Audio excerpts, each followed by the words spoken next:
ओम नमः शिवाय। हर हर महादेव शंभु। हर हर महादेव। जय माता दी। मित्रों, कैसे हैं आप सब? पीला कलर अच्छा लग रहा है ना? पीला कहते हैं कि बड़ा ब्राइट कलर, हल्दी से मिलता जुलता निरोगी कलर है। अब उसके ऊपर हम थोड़ा सा काला मिला देते हैं। बहुत सारे लोग बोलेंगे अबे ये क्या हो गया मेरे भाई, ये क्या हो गया महाराज जी? इतना अच्छा पीला कलर आपने जो है, जो कहीं ना कहीं पॉजिटिविटी को अट्रैक्ट करने वाला और धार्मिक एक इंडिकेशन देने वाला, ठाकुर जी के पीताम्बर से मैच करने वाला जो पीला कहीं ना कहीं आपने पहना था, ऊपर ये ब्लैक क्यों मिक्स कर लिया? आज का कुछ कॉम्बिनेशन जो हम लोग वार्तालाप करने वाले हैं, कहीं ना कहीं वो भी कुछ ऐसा ही केस है कि एक तरफ जो है देवगुरु बृहस्पति, जो अध्यात्म, पॉजिटिविटी, कहीं ना कहीं ज्योतिष ज्ञान, साधनाएं, गुरु के ज्ञान, इससे जुड़ी चीज़ है। और साथ में अगर बीच में थोड़ा सा राहु मिक्स कर दिया जाए या बहुत सारा राहु मिक्स कर दिया जाए तो फिर क्या होगा? कहीं ना कहीं इसी योग को जो है ज्योतिष शास्त्र में कहीं ना कहीं गुरु चंडाल योग का नाम दिया हुआ है। गुरु यानी कि देवगुरु बृहस्पति, जो ग्रह प्लैनेटरी पोजीशन के साथ कहीं ना कहीं किसी भी कुंडली में जब जो है राहु महाराज के साथ आ जाएं। देखिए, अब दो तरह से ये योग एक दृष्टिगत संबंध से भी बन सकता है, जिसका थोड़ा सा मैं इफेक्ट कहीं ना कहीं डिग्रीज पे या कितने घरों में कहाँ बैठे हैं बड़ा डिपेंड करता है ना, कि एक जगह राहु बैठे हों, लेकिन वहाँ क्या कंडीशन बनेगी कि फिर हो सकता है कि फिर बृहस्पति के साथ केतु बैठे हों, तो वो भी एक अनदर चर्चा का विषय है। लेकिन जो ये कहा गया कि जब गुरु की ही प्लेसमेंट राहु के साथ आ जाती है तो वो प्रॉपर गुरु चांडाल योग है। अब बहुत सारे लोग ऐसे होते हैं कि वो जुपिटर केतु को भी चांडाल योग से मिलाना शुरू कर देते हैं, लेकिन जब कभी भी सिर के रूप में बृहस्पति हो और वो योग कारक हो अपनी कुंडली में और फिर केतु साथ में, तो कई बार वो जो केतु है वो उस जो बृहस्पति का जो योग कारक स्वरूप है उसको फॉलो करने का काम भी करता है। ये बड़ा एक डीप रिसर्च के बाद कहीं ना कहीं जाके पता चलता है। हवा में फायर मारना मत देख लिया, गुरु चंडाल योग है भाई, अरे यार बहुत काम खराब हो गया। पहले ये देखी जाए कि डिग्रीज कितनी है, कंजक्शन कितनी क्लोज है, कि कितने पास में डिग्री के अंतर से बैठे हुए हैं, कौन सा ग्रह योग कारक है, लगन के हिसाब से नहीं है। कोई दोनों में से, जैसे मान लीजिए अब राहु को तो नीचता तो आप वैसे वृष में उच्च के कहे जाते हैं राहु महाराज, लेकिन अब बृहस्पति का वहाँ पे उच्च का नीच का होना भी चेक करना बहुत ज़रूरी है। क्योंकि मैं हमेशा वही बात कहता हूँ कि वो जो लोग लगे हुए हैं ना किसी, अब फिर वही बात आ गई, लोग शायद मुझे बुरा बोलेंगे कि हर एक मंदिर में जो धोती पहन करके महाराज जी बैठे हों वो ज्योतिष का प्रकांड विज्ञान रखता हो या ज्ञानी हो, ऐसा ज़रूरी नहीं है ना। एस्ट्रोलॉजी एक जब आप डीपली जाएंगे, जब बृहत जात का होरा शास्त्र जो कहीं ना कहीं हमारी गॉड बुक मानी गई है उत्तर भारत में, जब उसका डीप अध्ययन करेंगे आप, तो कई बार कुछ ऐसा भी प्रश्नों के उत्तर मिलते हैं जो वो जो नॉर्मल जो कर्म कांड के ज्ञानी, देखिए बहुत, मैं ये भी नहीं कह रहा हूँ कि कुछ एक ऐसे बहुत कम विद्वान हैं जो कर्म कांड की भी नॉलेज रखते हों, पूजा पाठ हवन पद्धति, उसके बाद फिर वो एस्ट्रोलॉजी का ज्ञान भी रखते हों, दिशा ज्ञान भी रखते हों, जैसे वास्तु या दिशाओं का ज्ञान हो गया, खान पान के विज्ञान से जुड़ा भी ज्ञान रखते हैं कि कौन सी चीज़ खाने से कौन सा ग्रह मजबूत होता है, नहीं है ना। तो ये बहुत सारी चीज़ों का कॉम्बिनेशन है। लेकिन अब कहते हैं कि बहुत सारे लोग अब वो कर्मकांडी पंडित हैं, वहाँ पे चले गए जी अपना वो कुंडली लेकर के, महाराज देखो क्या खराब हो रहा है। अब खाली वो देखा कुंडली ली, गुरु चांडाल योग, ना वहाँ ये देखा कि हो सकता है कि कंजक्शन क्लोज ही नहीं है वहाँ पे, और कहीं 15-20 डिग्रीज का अंतर है कि बृहस्पति उस घर के स्टार्टिंग में बैठे हैं और राहु जो है वो निकलने वाले हों वहाँ से, तो दूर हो गया ना, उसका इम्पैक्ट दूर हो गया, है ना। दो गाड़ियाँ बहुत पास में आ जाएं, कोलाइजन जो है वो बहुत तगड़ा होता है। गाड़ियाँ दूर दूर हैं, बहुत अलग अलग से एक दूसरे से क्रॉस होके जा रही हैं, तो क्या वहाँ पे वो जो कोलाइजन का जो डैमेज है कहीं ना कहीं, क्या वो ज़्यादा होगा? हाँ, ये हो सकता है कि दूर बाहर खिड़की से एक दूसरे को हाथ निकाले गाली वाली दे दें, लेकिन जब गाड़ियाँ आपस में भिड़ जाएंगी, क्लोज कंजक्शन बहुत हो जाएगा, एक दूसरे के बहुत समीप आ जाएंगे, तब वो डैमेज बहुत ज़्यादा माना गया। लेकिन एस्पेक्ट बहुत सारे हैं। अब लोग क्या करते हैं, वही दूसरे वो जो जिनको ज्योतिष का नहीं है, खाली धोती पहन के बैठे हैं, बस गए फटाफट 2 मिनट में निकाल दिया। अब कोई पॉइंट मिस कर दिया वहाँ पे कि डिग्रीज चेक नहीं की। कम से कम मैं हर बार कहता हूँ कि, और मैं अपने जो मेरे पास भी देखिए कंसल्टेशंस आती है, उनको भी यही कहा जाता है कि भैया give your details and wait, कि जो आपकी बर्थ डिटेल्स है कहीं ना कहीं उसको दीजिए, टाइम की डिटेल्स करेक्ट हों, फिर वेट कीजिए कि एनालिसिस ऐसा हो कि आपको दोबारा यहाँ वहाँ भागने की ज़रूरत ना पड़े कि हाँ भैया अब एक से पता कर लिया, अब आराम आ नहीं रहा, क्योंकि उपाय ही ढंग का नहीं पता है। पता लगे वहाँ पे जो है प्रॉब्लम थी कि बृहस्पति जो है वो मारक था वहाँ पे, और वहाँ पे जो है वो बृहस्पति का ही पुखराज डाल दिया, है ना। राहु वहाँ पहले ही डैमेज कर रहा है, या अगर मान लीजिए दूसरी कंडीशन में है, डिग्रीज बहुत क्लोज कंजक्शन में है, क्योंकि कहीं ना कहीं गुरु के साथ जब राहु आ जाएगा तो थोड़ा सा वो जो गुरु का जो कारक तत्व है, वो जो ज्ञान का, विजडम का, कहीं ना कहीं उसको कम करने की कोशिश तब तक करेगा अगर या तो गुरु वहाँ पे योग कारक नहीं होगा। लेकिन ये एक और चर्चा का विषय है कि जब योग कारक गुरु के साथ वो ही राहु अगर कहीं बैठ जाएगा आके, तो कई बार जो प्लेसमेंट्स है ना कि गुरु अपनी पावर में है, डिग्री भी अच्छी है, उधर राहु की उतनी डिग्री नहीं है, तो वही राहु कई बार उस जो योग कारक तत्व को बढ़ाने का भी काम करता है। कई बार ये एक बहुत चर्चा का विषय है कि राहु और केतु को हमेशा गलती समझा जाता है, लेकिन कई बार कुछ योग कारक जब ग्रहों के साथ ये बैठ जाते हैं और वही ग्रह कहीं अपने घर में बैठा हो या उच्च का होकर के बैठा हो, तो फिर कई बार जो है वो जो नेगेटिव ग्रह भी साथ बैठ करके, जैसे मैंने आपको बताया था कि बृहस्पति और केतु, कई बार जो है केतु फिर एक आज्ञाकारी शिष्य का काम करता है बृहस्पति के साथ, यदि बृहस्पति वहाँ बलवान होगा। पर ये बहुत सारी ऐसी बातें कि शायद अभी ऊपर से जारी होंगी कि महाराज गुरु चंडाल योग ये क्या, इसका क्या इफेक्ट क्या है। इफेक्ट यही है कि जब कहते हैं राहु और बृहस्पति साथ में आ जाएंगे तो फिर कहीं ना कहीं जो इंटेलेक्चुअल माइंड जो होता है विजडम का, कई बार वो बाधित हो जाता है। ऐसे कई सारे बच्चों की पढ़ाई में बाधाएं कई बार आ जाती हैं, है ना। या ज्ञान के, अब लोग बोलेंगे यार भैया जब भी आता है बेवकूफ़ी की बात करता है कई बार। माइंड के ऊपर राहु चंद्रमा वाला इफेक्ट जैसे ही है, लेकिन यहाँ ज्ञान के चीज़ को कम करना या इफेक्ट करना, यहाँ गुरु चंडाल योग। लेकिन वही मैंने बात की कि गुरु चंडाल योग भी कहाँ बन रहा है, कौन से घर में बन रहा है, कौन से लगन के हिसाब से बन रहा है। अब मान लीजिए यही जो है मेष लगन में बन रहा हो और गुरु वहाँ पे जो है मान लीजिए उच्च के होकर के बैठे हो कर्क में, और फिर राहु वहाँ पे आकर के बैठ जाए, थोड़ा दिक्कतबाजी करने की कोशिश करेगा। लेकिन हम अगर गुरु वहाँ पे उच्च का है और डिग्रीज भी अच्छी है कि युवा बल में है, तो फिर कहीं ना कहीं वो फर्क ही नहीं पड़ेगा उतना ज़्यादा। लेकिन अगर क्लोज कंजक्शन है फिर थोड़ा सा शायद हमारे को वहाँ पे राहु की शांति के उपाय करने पड़े। तो मैं उपाय के लिए भी बात करूँगा कि उपाय क्या करें। सबसे पहले तो यही जान लिया जाए कि लगन के हिसाब से कौन सा ग्रह योग कारक है और कौन सा नहीं है। कुछ लगनों के लिए जैसे मैंने पहले बताया था, शुक्र शनि राहु केतु स्वामित्व वाले जो लगन है उनके लिए फिर राहु मित्र राशि का हो गया लगन के हिसाब से। फिर प्लेसमेंट किस घर में है राशि में, वो ही देखना पड़ेगा। और फिर अगर वहाँ पे राहु दिक्कत दे रहा है तो राहु के उपाय, जैसे हमने पहले भी एक राहु का महा उपाय पिछली वीडियो में बात की थी कि मछलियों को चोक खिलाने वाली, वहाँ पे शांति दे सकता है। और अगर गुरु योग कारक है तो जैसे गुरु का जो रत्न है कहीं ना कहीं पुखराज डाल करके और फिर गुरु के उपाय करके, या ब्राह्मणों का संतों का आशीर्वाद किया लिया, गुरुओं की सेवा की, गऊओं की सेवा की, है ना।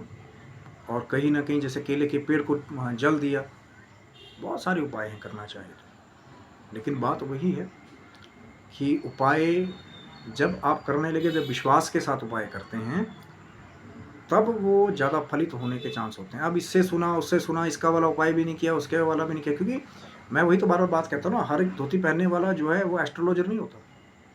अब हो सकता है बाल बहुत खड़े किए हो, जीन्स पैंट पहनी हो, शर्ट पहन के बैठा हो, लेकिन एस्ट्रोलॉजिकल माइंड बहुत अच्छा हो।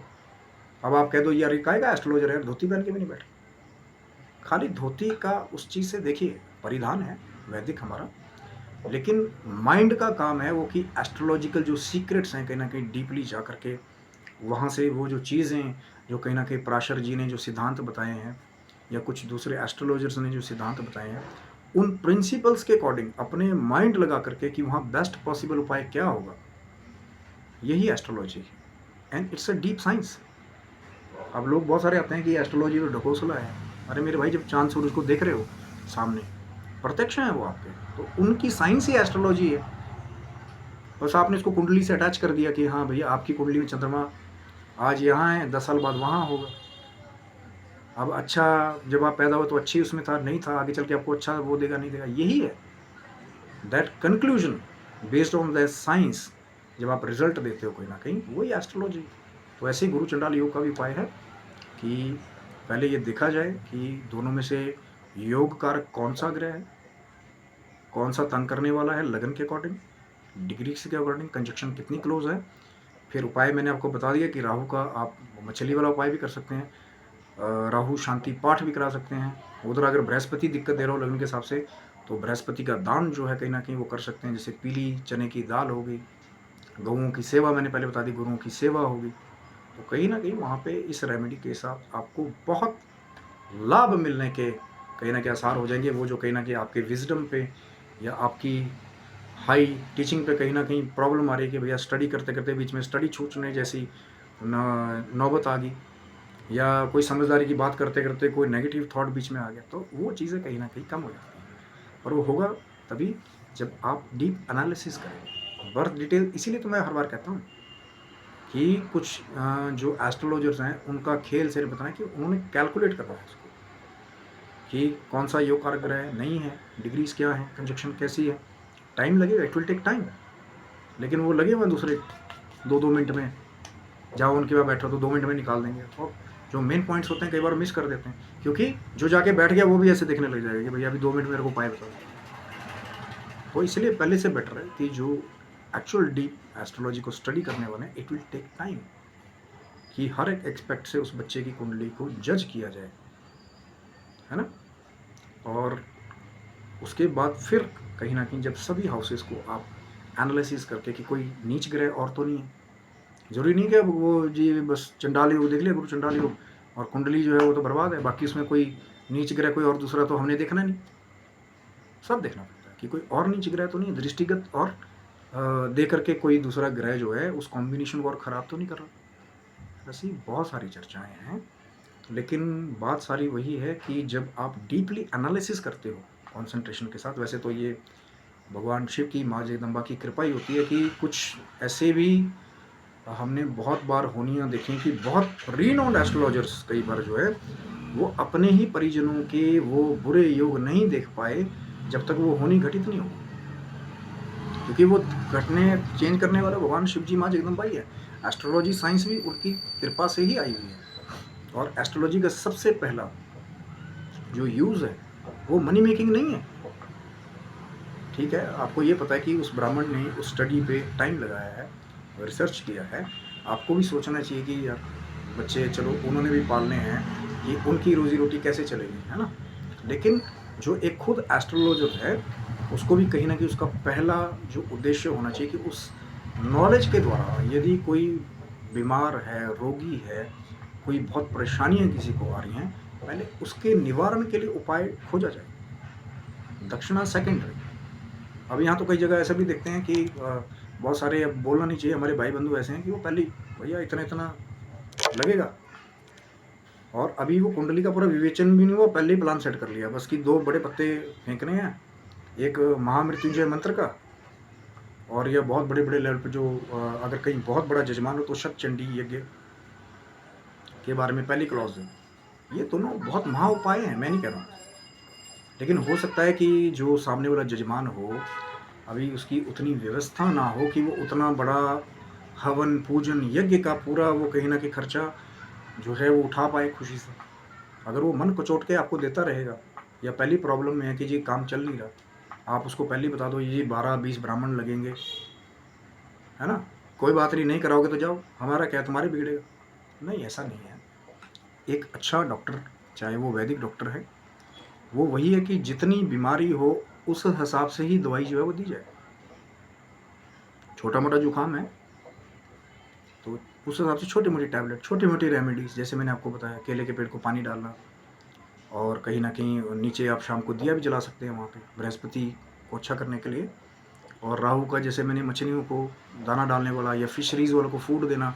अगर आप ऐसी सिटी में रह रहे हो कि जहाँ पे जो है कोई नदी नाला रिवर ना हो, या घर पे ही मछली का बाउल लेकर के आए, उस मछली को फीडिंग किया, फिर उसको थोड़े टाइम बाद फिर बड़ी नदी में जा कर के छोड़ दिया, वो भी बहुत एक डिटेल वीडियो मैंने पहले से शिव शक्तोम चैनल पे है, आप चैनल को सब्सक्राइब करके उसको भी चेक कर सकते हैं कि जहाँ पे पहले बताया राहु का महा उपाय, अभी थोड़े दिन पहले वीडियो जो है वो कहीं ना कहीं अपलोड हुआ था, तो उसको भी देख करके, इसीलिए तो मैं कहता हूँ चैनल को सब्सक्राइब रखते हैं। जो अचानक हमारी चर्चाएँ चलती हैं कई बार, अब राहु की सेपरेट चर्चा की, फिर अब राहु की बृहस्पति के साथ चर्चा हुई, हो सकता है अगली चर्चा राहु शनि के बारे में हो, राहु चंद्र के बारे में हो। अलग अलग वेरियस कॉम्बिनेशंस हैं और अलग अलग वेरियस सोल्यूशंस भी हैं। अब ये है कि बस खाली डराते रहो, गुरु चंडाल योग है, ग्रहण योग है, ये है, फिर वो बड़े वाला ही कार्ड खेलना है जी, हमारे को तो अप सेलिंग करनी है कि महामृत्युंजय पाठ ही करना है हर जगह। और ये भी तो देखा जाए ना महाराज कि जजमान की स्थिति क्या है। और कई ऐसे भी अच्छे ब्राह्मण हैं कि अगर बच्चा बहुत बीमार है या स्थिति वाकई बहुत ख़राब है, तो कई बार ऐसे भी अच्छे जजमान भी है कि भैया कोई बात नहीं, बाद में दे देना, अभी पहले बच्चे का जीवन बचाना बहुत जरूरी। कई बार तो कुछ ऐसे अच्छे पंडित भी हैं कि वो अकेले ही अपने लेवल पे उस बच्चे का महामृत्युंजय का जप जो है संकल्प लेके भी शुरू कर देते हैं कि बच्चे को बेटरमेंट हो जाए। अब ये नहीं कि पहले 11 पंडितों की व्यवस्था करो, कई अब देखिए एक हाथ की बराबर नहीं है। अच्छे भी आज भी बहुत अच्छे ज्योतिष विज्ञानी भी हैं हमारे भारतवर्ष में ही, और कई दूसरे जो नए आ रहे हैं, कई बार वो दूसरा ट्रेंड पकड़ लिया आजकल कई बार कुछ बच्चों ने, तो थोड़ा सा मैं चाहूँगा कि वो भटके नहीं। जो ये जो विद्या मिली है कहीं ना कहीं, पहले तो उसके प्रारूप को समझा जाए। भगवान शिव की, माँ जगदम्बा की कृपा से जिन भी लोगों को ये विद्या मिली है और जिनके पास नहीं है, वो उसके लिए कोशिश करें। वो लोगों को ये नहीं कि भैया वो पर्चे वाली टेक्निक देख ली, हर जगह वही चेपने लगा जी, देखो तुम्हारी पर्ची में महामृत्युंजय का पाठ निकला है, बस जी हर जगह वही चल रहा है। अब चाहे बेचारे जजमान के पास जो है वो खाने के भी पैसे ना हो, और नहीं कराओगे तो हमारा क्या बिगड़ जाएगा, तुम्हारा ही नुकसान है, बच्चा तुम्हारा बेड पे पड़ा हो, है ना। ये वाली सोच वाले जो लोग हैं कहीं ना कहीं उनका उद्देश्य जो है जजमान का ख्याल ब्राह्मण करे और ब्राह्मण का ख्याल जजमान करे। दोनों एक दूसरे का जब विचार करेंगे कि इतना भी कम अगर जजमान के पास व्यवस्था है, वो ना दे कि भैया ब्राह्मण को जो है मांगना पड़ेगा, और जो ब्राह्मण है उसको भी विचार करना पड़ेगा कि भैया जजमान की चमड़ी नहीं उतार लेनी है कि भैया आज बड़ी मुश्किल से कोई मुर्गा फंसा है, निकालो इसी से सब। अगर आपकी विद्या सही होगी, आपका उद्देश्य सही होगा, मैं 100% एक गारंटी के साथ कह सकता हूँ, अगर जो आप पांडित्य के साथ जो गायत्री माँ की जो उपासना नित्य करने वाले हैं, आपको कहीं भागना नहीं पड़ेगा। और भगवान शिव की माँ जगदम्बा की कृपा जब हो जाती है, तो वही मेरे जैसे जो मूर्ख हैं और वो मेरे जैसे जो अल्प बुद्धि हैं, वो भी थोड़ा थोड़ा कुछ बताने वाले हो जाते हैं। वो भगवान शिव की माँ जगदम्बा की कृपा से। शिव जी मेहरबान तो अल्प बुद्धि पहलवान, सीधी सी बात है। लेकिन आप साधना भी नहीं करेंगे और अपना उद्देश्य सिर्फ यही रखेंगे, वो विद्या आपकी लॉन्ग रन में आपकी हेल्प नहीं करेगी। जो नए बच्चे, नए साधक भी ये चीज़ सुन रहे हैं कहीं ना कहीं, हाँ, और कोई गलती लगती है मेरी उसमें, मैं हमेशा ओपन हूँ कि कोई बड़े जो हमारे पुराने एस्ट्रोलॉजर्स हैं, मुझे बहुत खुशी होती है कि मुझे नया से नया या कोई पुरानी चीज़ ऐसी है, हो सकता है कि मेरे पास वो पूरा ज्ञान ना हो, मुझे और सीखने को मिले, तभी तो उस ज्ञान की चर्चा का लाभ है ना महाराज। यहाँ से कोई हार जीत वाली बात नहीं है कि हाँ कोई दूसरा, मैं चैनल चला रहा हूँ, कोई दूसरा आके मुझे कोई आके बताए। मैं तो बहुत खुशी होती है मुझे कि कुछ अगर मैं गलत कर रहा हूँ, कोई मुझे करेक्ट करे आकर के, तो मुझे बहुत बहुत खुशी होती है मुझे कि समाज में कहीं ना कहीं और एक और नई इन्फॉर्मेशन मिले, लोगों का कल्याण हो। जो ये बच्चे कहीं ना कहीं गुरु चंडाल योग से जो कहीं ना कहीं अपनी स्टडी को लेकर के परेशान रह रहे हैं, व्यथित ज्ञान को लेकर के, भ्रमित ज्ञान को लेकर के कहीं ना कहीं परेशान रह रहे हैं, तो उनका लाभ हो, यही उद्देश्य है पहले कहीं ना कहीं। नहीं तो फिर वही काम है कि पहले अभी आप आओ जी, पहले मेरा साइन इन करो, फिर मेरा साइनिंग अमाउंट दो, फिर मैं आपको बताऊँ। नहीं, भगवान शिव ने, माँ जगदम्बा ने एक प्रॉपर चैनल दिया है कहीं ना कहीं कि जो छोटे छोटे उपाय हैं, लेकिन अगर बहुत वाकई में स्थिति खराब है तो फिर महामृत्युंजय इस कलयुग में एक महा उपाय है। शतचंडी, अगर कोई दूसरी चीज़ें आपको लग रही है कि हाँ कोई दूसरी क्रियाएं भी हैं उसमें सम्मिलित, तो फिर तब महा उपाय है। लेकिन पहले छोटी रेमेडीज से करके तो देखिए, हो सकता है दोबारा मुड़ करके आपको लगे कि कोई बीमारी ही नहीं थी। ये है एस्ट्रोलॉजी का खूबसूरत स्वरूप कि जितनी बड़ी बीमारी वैसा ही ट्रीटमेंट है। अब ये नहीं कि हर एक जगह एक ही दवाई चेपते रहो कि जी आपके पर्चे में तो वही निकला है। बहुत सारे कुछ चल रहा है, पर उद्देश्य वही है, हमारा प्रथम उद्देश्य है किसी को ठेस नहीं पहुंचाना, बुरा नहीं बोलना। लेकिन जब लगेगा हमारे को कि कहीं थोड़ा सा इधर उधर जा रही है गाड़ी, तो फिर कई बार ड्राइवर को टोकना भी पड़ता है कि भैया गलत दिशा में ले जा रहे हो, है ना। वो समझने वाले के ऊपर है, क्योंकि कड़वी दवाई हमने ये पाया है आयुर्वेद में भी कि कड़वी दवाइयाँ जो है वो बहुत ज़्यादा लाभकारी होती हैं। कहीं ना कहीं कड़वी तो हैं और लाभकारी भी है। तो कहीं ना कहीं आप उपाय करें बृहस्पति का, या एनालिसिस हो अच्छे से। गुरु चंडाल योग का आपकी कुंडली में लगन कौन सा है, डिग्रीज, कंजक्शन, बहुत बड़ी चर्चा है कहीं ना कहीं। तो आप स्वस्थ रहे, मस्त रहे। भगवान शिव की, माँ जगदम्बा की कृपा आपके पूरे परिवार के ऊपर बनी रहे। तब तक के लिए आप सभी बंधुओं को मेरी हार्दिक शुभकामनाएं हैं कि भगवान शिव की, माँ जगदम्बा की कृपा आपके समस्त परिवार के ऊपर बनी रहे। आप निरोग रहें, स्वस्थ मस्त रहें, और आपके जीवन की जो अच्छी मनोकामनाएं भगवान शिव जी, माँ जगदम्बा उनको पूरी करे। और इसी के साथ आप सब बंधुओं से विदा लेते हुए आप सभी को बहुत प्यारी हर हर महादेव शंभु, जय माता दी। आप सब